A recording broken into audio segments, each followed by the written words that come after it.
I was dialoguing with one YouTuber on another YouTuber's page, and now it's time for me to reply. And my reply is that Superman was a wuss when it came to love. And that's just my take on it. Superman was all about justice.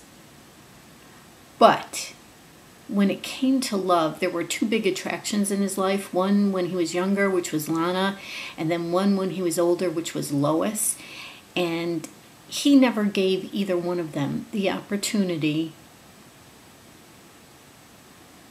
to know him fully. And it was all about protecting them. But you know what? We have plenty of contemporary heroes and not so hero-like people who have huge enemies and still were married and big enough or strong enough or loving enough to express love. Examples: Martin Luther King, and Mahatma Gandhi, George W. Bush, Richard Nixon.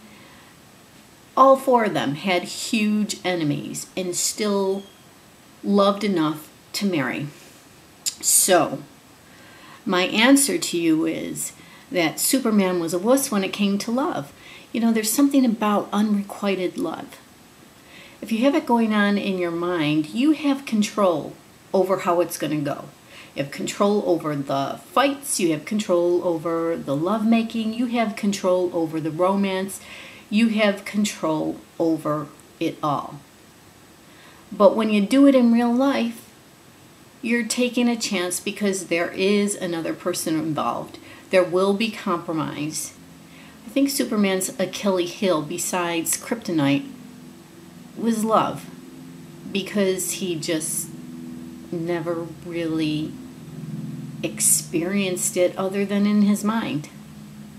So my answer is, if love is true, then I think both parties should have a say in how it's going to outplay.